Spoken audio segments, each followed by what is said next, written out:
You own the ticket, I own the plane, my friend. Halo semuanya, selamat datang di konten movie storyline. Seorang pria diturunkan dari pesawat oleh si pemilik maskapai dikarenakan dia adalah orang miskin. Dia pun kemudian berjanji akan membuat maskapai sendiri dengan harga tiket yang murah dan akan jadi satu-satunya maskapai termurah di India khusus untuk orang miskin. Film yang akan saya ceritakan kepada kalian ini adalah sebuah film yang diinspirasi dari kisah nyata yang pernah terjadi di India. Film dengan judul Sorarai Potru. Semoga alur cerita film ini bisa diambil hikmahnya. Langsung aja kita masuk ke alur ceritanya.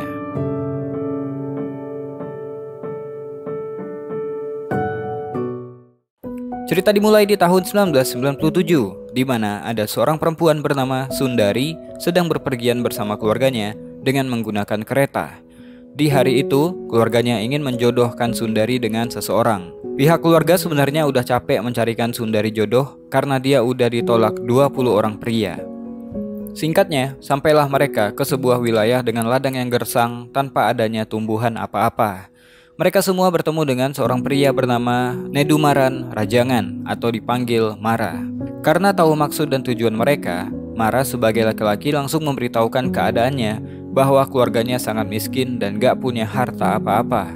Yang dia punya hanyalah hutang yang cukup banyak. Mara cuma punya impian untuk punya maskapai penerbangan sendiri. Sebuah impian yang out of the box yang keluar dari mulut orang miskin seperti dirinya. Namun Sundari juga gak mau kalah dalam adu nasib. Dirinya mengatakan udah ditolak 20 orang pria karena nggak bisa apa-apa. Sundari hanya punya impian untuk membuka toko kuenya sendiri. Untuk mencairkan suasana, mereka semua pun diajak makan hidangan seadanya. Sambil makan, Mara dan Sundari melanjutkan pembicaraan mereka tentang impian masing-masing. Sundari tentu aja bingung dengan kondisi ekonomi Mara yang seperti sekarang ini. Gimana dia akan membuka maskapainya sendiri? Mara malah balik bertanya, kenapa Sundari nggak membuka toko kuenya, padahal modal yang dia perlukan tidaklah banyak. Gak disangka pembicaraan tentang impian itu malah membuat mereka berdua seperti punya frekuensi yang sama. Mara mengatakan dia mau aja menikah dengan Sundari, namun Sundari malah perlu waktu untuk memikirkannya karena keputusan itu dinilai begitu cepat. Malam harinya, Sundari dan Mara kembali mengobrol. Sundari masih penasaran kenapa Mara mau punya maskapai sendiri. Mara pun menceritakan masa lalu di desanya. Dari zaman dulu ketika dia masih kecil, desa tempat dia tinggal ini memang sudah nggak dijamah oleh pemerintah. Air sulit, listrik nggak ada, bahkan kendaraan umum seperti kereta nggak pernah mau berhenti di sana sehingga mereka sulit untuk bepergian. Mara punya seorang ayah yang berprofesi sebagai guru. Ayahnya seringkali menulis surat kepada pemerintah untuk menjelaskan kondisi desanya dan juga meminta bantuan sarana dan prasarana bagi masyarakat yang ada di sana. Namun gak terhitung lagi surat yang dikirimkan selama bertahun-tahun. Gak ada respon sama sekali yang diberikan oleh pemerintah. Hingga Mara beranjak dewasa, dia pun memimpin aksi protes dengan memblokade rel kereta supaya pemerintah mau mendengarkan mereka. Mereka gak peduli jika ditabrak kereta sekalipun. Gak jarang juga karena aksi mereka terlalu berbahaya, bentrok masyarakat dan kepolisian sering terjadi hingga korban luka-luka pun berjatuhan. Aksi Mara sebenarnya gak disukai ayahnya karena cara mereka berdua bertentangan. Sang ayah masih ingin menempuh jalan komunikasi dengan menulis surat kepada kepala divisi kereta api atau membuat sebuah petisi. Namun Mara yang udah menyaksikan ayahnya menulis surat sejak dia masih kecil menganggap bahwa cara dia akan berhasil. Karena jika keretanya mau berhenti di sana, hidup masyarakat desa akan berubah. Mara terus aja mendiskreditkan upaya ayahnya hingga dia mendapatkan tamparan. Saking kesalnya dia dengan Mara, sang ayah malah menyuruh Mara untuk tidak ikut menghidupkan api kayu bakar ketika dia meninggal nanti. Mara yang kesal pun kemudian memutuskan untuk meninggalkan rumah. Dia pergi ke kota untuk melamar menjadi tentara angkatan udara. Setelah menempuh pendidikan, Mara pun berhasil menjadi seorang pilot. Keberhasilannya itu dia kabari pada keluarganya dalam sebuah surat. Namun sang ayah yang masih kecewa gak mau membaca suratnya, apalagi melihat foto yang dia kirimkan. Sang ibu pun membacakan surat tersebut supaya si ayah mendengarkannya. Karena hal itu, ayahnya pun diam-diam menaruh kebanggaan pada Mara. Pada suatu hari di kesatuannya, para tentara mendapatkan jatah menelpon selama 3 menit untuk menghubungi orang tua masing-masing. Namun ketika ayah dan ibu datang ke sana, sinyal telepon malah terganggu dan terputus. Ayahnya pun jadi negatif thinking dan berpikir bahwa Mara mematikan teleponnya karena tahu dia ada di sana dan berpikir bahwa Mara masih marah padanya.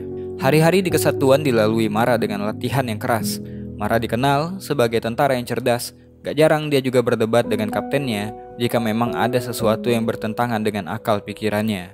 Karena dianggap melawan arahan, gak jarang Mara dihukum dengan berlari puluhan kilo. Cerita masa lalu itu terpaksa berakhir ketika Sundari dicari oleh keluarganya karena gak terasa mereka berdua udah berduaan hingga larut malam. Keesokan paginya, Mara merapikan penampilannya karena di pagi itu dia ingin menanyakan kembali keputusan Sundari. Namun secara mengejutkan, Sundari yang udah ditolak 20 pria itu malah menolak untuk menikah di saat Mara udah setuju. Sundari beralasan bahwa mereka berdua udah menikahi impian mereka masing-masing. Jadi Sundari mengajak mereka untuk mewujudkan dulu impian mereka, baru setelahnya mereka bisa menikah. Tentu aja keluarganya marah-marah mendengarkan alasan Sundari. Namun bukan berarti Sundari nggak menyukai Mara. Malahan di saat itu dia udah mulai mencintai Mara. Sejak saat itu, masing-masing dari mereka pun berjuang untuk mewujudkan impian mereka. Sundari berjuang untuk membuka toko kuenya sendiri, sedangkan Mara berusaha untuk mencari jalan membuka maskapai penerbangannya. Hingga waktu berlalu 3 tahun setelahnya, masing-masing dari mereka tentunya menghadapi cobaannya sendiri-sendiri. Mara bahkan selalu ditolak oleh bank karena memang gak punya jaminan untuk pinjamannya yang besar. Mara juga ditolak oleh beberapa pengusaha untuk diajak menjadi investor karena siapa yang ingin bekerja sama dengan pria yang gak bermodal seperti dirinya. Bersama sahabatnya di kesatuan dulu yang bernama Sebastian, mereka pun pergi ke pangkalan udara India untuk bertemu dengan kapten mereka dulu yang bernama Bhakta. Maksud Mara mendatanginya adalah karena Mara ingin meminta izin menggunakan pilot dari kesatuan untuk menjadi pilot di maskapainya nanti. Namun karena ragu dengan Mara, Bhakta gak mau menyetujuinya. Suatu hari, Mara berangkat dengan pesawat menggunakan maskapai Jet Airlines. Ketika lagi mengantri, dia pun bertemu dengan seorang perempuan bernama Citra yang tengah berdebat dengan petugas karena dia nggak mau membayar kelebihan bagasi yang dia bawa. Akhirnya, Mara pun bersedia untuk membawa bagasinya karena Mara nggak membawa barang bawaan. Citra adalah produser senior di sebuah kantor media. Citra berangkat karena memang diundang oleh pimpinan Jet Airlines sendiri, yaitu Paresh Goswami. Kebetulan dia adalah orang yang sama yang ingin Mara temui untuk dijadikan partner bisnis. Citra pun mengatakan bahwa Paresh gak akan mau bicara dengan orang asing seperti Mara. Karena itulah Mara menguras tabungannya untuk membeli tiket kelas bisnis. Karena di saat itulah dia bisa punya kesempatan untuk berbicara dengan Paresh secara langsung. Pertaruhan pun dimulai. Di dalam pesawat, Mara udah melihat bahwa dengan gampangnya Paresh mengabaikan orang asing yang ingin berjabat tangan dengannya. Jadi Mara harus memikirkan sebuah pendekatan yang berbeda. Ketika itu dia langsung mengatakan bahwa keberhasilan Paresh dengan Jet Airlines menginspirasi dirinya untuk membangun maskapai penerbangan. Mara menceritakan bahwa dia punya misi untuk membangun maskapai bagi orang-orang dengan ekonomi menengah ke bawah. Ide Mara itu pun ditertawakan oleh orang-orang Paresh. Mara pun menceritakan bahwa saat ini tiket menjadi mahal karena orang-orang membelinya di agen travel sehingga ada komisi di sana. Mara ingin memangkas jalur itu dengan menciptakan sebuah aplikasi sehingga orang-orang bisa membeli tiket langsung kepada maskapai. Dengan internet yang ada di kantor pos, para petani pun bisa membeli tiket pesawat, kata Mara. Paresh tercengang dengan ide Mara. Paresh pun berkata dia bisa mewujudkannya, tapi dia nggak mau melakukannya. Alasannya dia nggak mau ada pengamis dan kuli naik pesawat. Dengan sombongnya, Mara pun diminta untuk dipindahkan ke kelas ekonomi. Tentunya Mara menolak karena dia udah membeli tiket bisnis. Tapi lu punya maskapai, lu punya kuasa. Paresh malah menyuruh pilot untuk kembali ke bandara dengan alasan gangguan teknis. You own the ticket, I own the plane, my friend. Karena Mara nggak mau dipindahin kelasnya, Paresh menurunkannya dari pesawat. Ketika sudah turun, ternyata Mara diikuti oleh seorang pria bernama Prakash Babu, pimpinan dari perusahaan venture kapitalis. Kantor yang sering didatangi oleh Mara namun nggak direspon. Presentasi singkat Mara di pesawat tadi ternyata menarik perhatiannya. Jadi dia pun ingin mendengarkan lebih banyak. Mara pun membawa Prakash ke sebuah restoran biasa. Di sanalah Mara lebih nyaman menerangkan idenya. Ketika itu, Mara memesankan makanan untuk Prakash dan menyuruhnya untuk langsung mencicipi. Baru suapan pertama aja, Prakash langsung menyukainya. Mara pun bertanya pada koki kenalannya dan didapatlah informasi tempat dia berbelanja bahan baku ternyata merupakan langganan dari hotel bintang 5 juga. Dengan bahan baku yang sama, tapi harganya berbeda. Prakas mendengarkan sendiri orang-orang menengah ke bawah nggak mau membayar mahal terhadap barang-barang yang mereka bisa dapatkan di tempat lain dengan harga yang lebih murah. Itulah yang ingin Mara jalankan. Memang ada gaji pilot, biaya operasional dan sebagainya, namun Mara tetap bisa memotong biaya puluhan persen lebih rendah dengan membuang anggaran yang nggak perlu. Mendengarkan presentasi yang meyakinkan dari Mara, Prakas pun tertarik. Dia meminta Mara untuk datang ke kantornya bulan depan. Setelah keberhasilannya mendapatkan calon investor, Mara mengunjungi Sundari di toko kuenya untuk memberitahukan kabar ini. Namun usaha toko kue Sundari udah lumayan sukses, sementara maskapai Mara namanya aja belum ada. Sundari malah mengatakan bahwa dia udah menikah dan udah punya 2 anak. Mendengarkan hal itu, Mara pun jadi kesal dan pergi dari toko kuenya Sundari. Namun ternyata itu cuma akal-akalan Sundari aja. Ternyata sejak 3 tahun yang lalu setelah perjodohan mereka, Sundari belum menikah. Jadi pada suatu kesempatan ketika Sundari tengah mempromosikan toko kuenya, Mara menyusulnya dan meminta Sundari menikahinya. Mara mengatakan bahwa tanah tandus di desanya sekarang udah hijau dan sudah menghasilkan. Dia juga sudah mau memulai maskapainya bulan depan.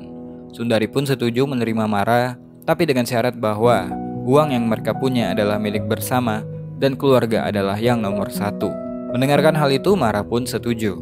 Singkatnya, pernikahan pun dilangsungkan secara sederhana. Mara dan Sundari membuka kehidupan baru dengan membuka kantor maskapai dan toko kue mereka bersama-sama. 1 bulan kemudian, di kantor Vertur Kapitalis, Mara mempresentasikan proyeknya pada anggota dewan perusahaan. Awalnya mereka juga ragu, gimana caranya menjual tiket murah dengan operasional maskapai yang gak semurah itu. Mara datang ke sana dengan perhitungan-perhitungan yang masuk akal. Bahkan mereka nggak perlu membeli pesawat. Mara berhasil menemukan perusahaan pesawat yang bisa menyewakan mereka pesawat Boeing dengan setengah harga. Karena presentasinya masuk akal, proposal Mara pun diterima. Selanjutnya tinggal meminta izin operasi untuk maskapainya ke Dinas Perhubungan. Maka semuanya pun bisa dijalankan. Tetapi karena Ventura Kapitalis perlu waktu 6 bulan untuk mengeluarkan dana untuk menyewa pesawat, jadi Mara pun disuruh untuk menggunakan uang pribadinya terlebih dahulu. Mara bersama ibunya kemudian meminjam uang pada seorang pengusaha dengan jaminan rumah dan lahan mereka. Setelahnya, perjuangan Mara untuk mendapatkan lisensi penerbangan tidaklah mudah. Dia harus menghadapi birokrasi berbelit-belit di Dinas Perhubungan. Bahkan kepala dinasnya sengaja mengulur-ulur dan mempersulit Mara hanya karena supaya Mara tahu bahwa untuk bertemu dengan orang penting tidaklah semudah itu. 2 bulan lamanya, Mara bolak-balik di kantor itu. Tapi urusannya nggak selesai-selesai. Masalahnya, pinjamannya harus dibayar. Uang pinjamannya juga udah habis untuk pengecatan pesawat. Di saat-saat putus asanya, Mara mendengarkan nama Citra disebutkan di radio. Citra akan melakukan wawancara dengan Perdana Menteri. Jadi pada waktu itu Mara pun ikut dengan Citra dan menyamar sebagai asistennya. Tapi ketika pemeriksaan kartu identitas, Mara nggak bisa menunjukkannya sehingga dia pun terpaksa jujur. Namun kejujurannya itu membuatnya diamankan oleh petugas keamanan. Beruntung, Perdana Menteri mendengarkan dari dalam bahwa Mara datang dari Madurai, sebuah tempat terpencil. Jadi Mara pun dipersilakan masuk. Dia menceritakan niatnya untuk menciptakan maskapai murah namun dipersulit. Mara pun memberikan latar belakang kenapa dia ingin melakukannya. Ketika bertugas dulu, Mara ditelepon ibunya bahwa ayahnya sakit keras sehingga Mara harus pulang. Mara pun kemudian bergegas pergi ke bandara. Namun sayang, tiket untuk kelas ekonomi habis dan menyisakan tiket kelas bisnis yang harganya 2 kali lipat, sedangkan uang yang Mara punya tidaklah cukup. Penerbangan selanjutnya pun akan ada 2 hari lagi. Jadi karena kepepet, Mara pun mengemis meminjam uang kepada para penumpang lain supaya dia bisa pulang untuk melihat sang ayah. Karena mengganggu penumpang lain, Mara pun diamankan oleh petugas keamanan. Hingga akhirnya dia terpaksa menempuh jalan darat untuk pulang ke rumah. Perjalanan darat itu pun memakan waktu 2 hari. Mara belum sempat meminta maaf pada sang ayah. Jadi dia ingin kembali sebelum ayahnya meninggal. Namun sayang, ketika dia sampai di rumah, ayahnya telah meninggal, bahkan telah dimakamkan. Ibunya kesal, Mara nggak datang tepat waktu. Mara cuma mendapatkan tulisan-tulisan dari sang ayah. Burung pipit nggak pernah bisa bercita-cita menjadi seekor elang.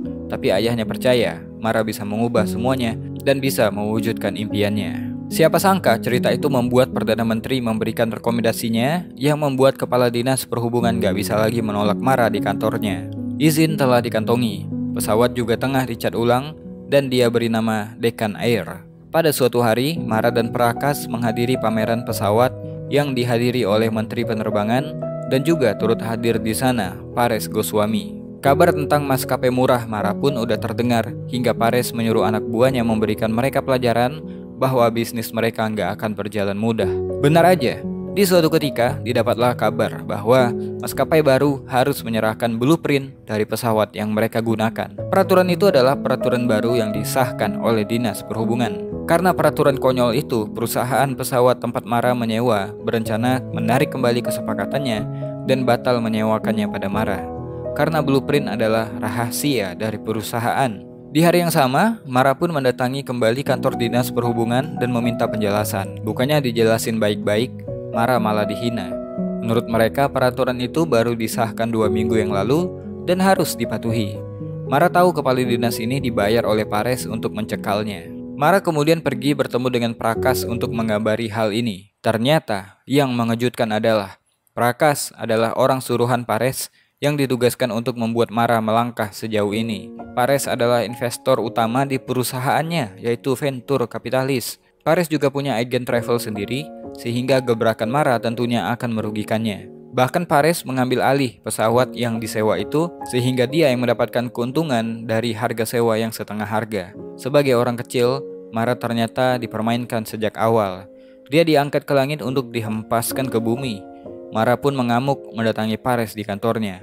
Namun dia keburu diusir oleh petugas keamanan. Paresh pun memandang dari atas dan melihat Mara yang telah kalah. Siapa yang gak kesal? Karena Mara udah menggadaikan lahan ibunya untuk usaha ini, namun semuanya sia-sia. Setelah bangkrut, Mara dianggap remeh oleh mertuanya. Malahan dia menyesal karena udah menikahkan Sundari kepada pria yang malah menumpang hidup pada anaknya. Namun Sundari gak ambil hati omongan ibunya. Dia tetap mendukung Mara. Tapi tekanan mental yang dirasakan oleh Mara membuatnya kesal dengan omongan ibunya Sundari dan malah melampiaskannya pada Sundari. Padahal Sundari udah bilang bahwa dirinya nggak pernah sekalipun menganggap Mara sebagai pecundang. Mara pun kemudian mencoba berdamai dengan dirinya sendiri dan ikhlas terhadap cobaan yang dia alami. Kemudian karena sadar bahwa Sundari terluka akibat ulahnya tadi, Mara pun mendatangi Sundari dan meminta maaf. Ketika mereka berbaikan, Sundari pun menyampaikan bahwa saat ini dirinya tengah hamil. Kabar itu pun seakan menghadirkan kebahagiaan di tengah-tengah kesedihan yang mereka alami. Suatu hari, Mara mendapatkan sebuah inspirasi ketika ada burung pipit masuk ke rumah mereka. Dia belajar bahwa burung pipit itu bertubuh kecil dan gak terbang terlalu tinggi. Makannya juga sedikit. Hal itu menginspirasi Mara membuat maskapai dari pesawat ATR atau pesawat kargo. Pesawat kecil ini akan menjadi pesawat penumpang kecil pertama di India. Jadi dia pun menawarkan pada maskapai pesawat kargo untuk bekerja sama. Dengan biaya bahan bakar yang sedikit dan kapasitas penumpang yang gak perlu banyak, mereka bisa mendapatkan keuntungan yang besar. Namun tentu aja untuk memulai bisnis ini, Mara masih butuh modal awal. Jadi dia pun mencoba untuk meminjam uang pada Sundari. Sebenarnya, berat bagi Mara meminjam uang istrinya. Sundari gak langsung menjawab. Dia cuma sedih karena melihat Mara begitu malu meminta bantuan padanya. Padahal kesepakatan sebelum menikah, uang yang mereka punya adalah uang bersama. Sundari pun setuju untuk meminjamkan Mara uang. Jangankan 15.000, 20.000 juga dia akan berikan. Di hari yang lain, Mara juga mendapatkan dukungan dana dari pamannya. Jumlah uang yang besar bagi si paman, tapi sayang jumlah itu masih sedikit karena yang diperlukan Mara adalah jumlah uang yang besar. Suatu hari Mara mendapatkan telepon dari bank karena ada transaksi yang janggal dari kantor pos di desanya. Ketika Mara mengkonfirmasi ke sana, ternyata para warga desa yang mengirimnya uang sebagai dukungan untuk Mara karena Mara udah bersusah payah menghadirkan fasilitas bagi mereka supaya desa mereka maju. Mara pun terharu melihat dukungan dari semua warga desa dan berjanji akan mengembalikan semua uangnya. Karena dia nggak mendapatkan izin untuk menggunakan bandara yang sudah ada, Mara pun menyewa landasan udara terbengkalai yang jumlahnya 50 landasan yang tersebar di seluruh India. Sebastian temannya juga udah menyiapkan sebuah aplikasi pesan tiket yang memungkinkan calon penumpang membeli tiket di kantor pos tanpa biaya tambahan. Aplikasi ini akan menjadi aplikasi pertama di India. Target pasar mereka adalah 2% dari orang-orang yang biasanya pergi dengan kereta. Ada 7.500 orang setiap harinya yang menggunakan kereta dan itu akan mendatangkan keuntungan bagi maskapainya. Kabar dekan air milik Mara yang bekerja sama dengan maskapai pesawat kargo pun membuat Paresh ketar-ketir. Dia bahkan berniat untuk membayar pesawat kargo itu untuk membatalkan kerjasamanya, tapi untungnya mereka nggak mau mengkhianati perjanjian mereka dengan Mara. Gak berhenti sampai di situ, Pares mencoba untuk menghalangi supaya Mara gak akan mendapatkan pilot. Jikapun Mara mendapatkannya, Pares menyuruh anak buahnya untuk membayar mereka supaya merugikan Mara. Mara masih punya teman-temannya yang udah pensiun dari angkatan udara. Gak tanggung-tanggung, mereka adalah mantan pilot pesawat tempur dan siap bekerja untuknya. Mara pun kali ini lebih optimis dengan usahanya ini. Apalagi Sundari akan menghandle snack atau makanan kecil ketika penerbangan nanti, sehingga usaha kuenya pun bisa berjalan beriringan dengan maskapai Deccan Air. Singkatnya, pada tanggal 3 Agustus 2003, Deccan Air pun melakukan uji coba dari landasan mereka menuju Bandara Chennai. Namun ketika akan mendarat, dari menara malah melarang mereka untuk mendarat padahal bahan bakar mereka sisa sedikit. This is Deccan Air 582, minimum fuel, requesting landing clearance. Go around Deccan Air. They're not getting permission to land. I said we have a fuel emergency, god damn it. There's something wrong, Captain. அவங்க protocol follow பண்ணல. Menara bandara melanggar protokol karena ada Pares di sana. Kepala Dishub udah mengatakan kalau ini terlalu berbahaya dan beresiko. Namun Pares nggak peduli dengan hal tersebut. Mara pun kemudian mengambil alih menara dan menyuruh mereka mendaratkan pesawat di landasan. Namun karena situasi pada saat itu menggunakan mesin darurat, pendaratan pun gak mulus. C, yang menjadi pilot waktu itu, mengalami kecelakaan. Di luar, Mara dan temannya disergap militer angkatan udara dan dianggap udah melanggar peraturan. Mereka kemudian dibawa menghadap komandan landasan udara untuk diinterogasi. Ternyata yang bertugas adalah bekas komandan ketika Mara pelatihan dulu. Komandan ini pun memberikan hukuman sesuai peraturan, yaitu mereka cuma diwajibkan untuk membayar denda tanpa hukuman penjara karena udah mendaratkan pesawat mereka tanpa izin. Mara pun berterima kasih pada mantan komandannya itu. Tanggal 10 Agustus 2003, Mara datang ke kantor Menteri Penerbangan di New Delhi karena diundang ke sana. Di kantor itu dia bertemu dengan musuh bebuyutannya, yaitu Pares. Lagi-lagi Pares mencoba merendahkan Mara, namun kali ini Mara nggak takut dengan Pares dan percaya diri dengan maskapai murah yang dia kelola. Setelah itu, di hadapan menteri, Mara mencoba menjelaskan skema tiket murah yang dia ciptakan. Bahkan tiket termahal yang Mara jual harganya sama dengan harga tiket kereta.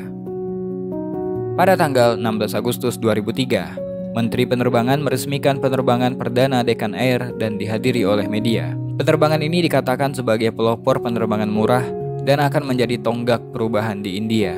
Namun sebelum lepas landas, penumpang melihat asap di mesin sebelah kiri. Semua penumpang panik. Namun Kapten Rajiv yang bertugas pada saat itu nggak mau mengindahkan peringatan dari alarm hingga Mara mengambil alih kemudi dan memberhentikan pesawatnya. Buntut dari kejadian tadi membuat Menteri Penerbangan menganggap ini adalah sebuah kegagalan dan kapok untuk naik pesawat Deccan Air. Di dalam bandara, Mara pun dicecar pertanyaan oleh wartawan. Bahkan maskapai murahnya ternyata nggak menjamin keselamatan para penumpang. Di saat yang sama, Sundari malah kontraksi dan berhasil melahirkan anak mereka dengan selamat. Lagi-lagi, di tengah-tengah kesedihan, mereka pun mendapatkan kebahagiaan dengan lahirnya anak perempuan mereka. Di hari yang lain, Mara mencoba mencari akar permasalahan dari pesawatnya, dan di sana dia menemukan ada yang bocor. Ketika diingat-ingat, kapten pilot lah yang waktu itu terlihat mengisi bahan bakar di sana, dan Mara yakin Kapten Rajiv yang mensabotase penerbangan kemarin. Jadi mereka pun mengadakan sidang internal untuk menanyai Kapten Rajiv. Ternyata Kapten Rajiv punya masalah keuangan sehingga dia mau dibayar oleh Pares. Tanggal 18 Agustus, awalnya Kapten Rajiv mengatakan kecelakaan kemarin karena Deccan Air yang memang mengabaikan keselamatan penerbangan. Namun kala itu dia mengubah pernyataannya dan mengatakan bahwa semuanya adalah kesalahannya dalam mengisi bahan bakar. Akhirnya Deccan Air dicabut dari tuntutan dan dibebaskan dari hukuman. Penerbangan murah yang dipelopori oleh Mara menjadi pemberitaan di mana-mana. Karena tiketnya yang murah itu membuat masyarakat mempertanyakan keselamatan mereka. Apalagi udah 2 kali Deccan Air mengalami kecelakaan. Mara pun stres menghadapi tekanan demi tekanan ini. Tanggal 21 Agustus 2003, Mara bertemu dengan seorang bisnismen yang menawarkan kerjasama untuk menggabungkan maskapainya dengan Deccan Air. Nilainya fantastis untuk menyelamatkan keuangan perusahaannya. Tapi jika kerjasama itu diterima, tujuan pasarnya akan berubah. Bukan untuk warga miskin lagi, tapi untuk orang kaya. Tentu aja Mara menolak tawaran itu. C pun kesal dengan keputusan Mara. Dia marah karena dirinya keluar dari angkatan udara cuma untuk mendukung Mara. Seharusnya untuk keberlangsungan maskapainya, Mara terima tawaran tadi. Mara sekali lagi mengingatkan janji mereka pada penduduk desa bahwa mereka hadir supaya masyarakat miskin bisa terbang. Tanggal 22 Agustus 2003, Mara meminta bantuan Citra untuk menyiarkan wawancaranya terkait maskapai Dekan. Kali ini Mara menyerang Pares. Dia mengatakan bahwa Pares hanya takut orang-orang di bawahnya akan naik level seperti dirinya. Orang kaya seperti Pares ingin yang miskin tetap miskin. Orang miskin gak boleh menikmati fasilitas ini kecuali mereka orang-orang kaya. Wawancara Mara di radio didengar oleh masyarakat. Di hari yang lain, Pares menjawab serangan Mara di TV. Pares mengatakan bukan tanpa alasan biaya penerbangan mahal, karena harus menjamin keamanan penumpang. Jika penerbangan itu murah, maka ada tes keamanan yang gak dilakukan.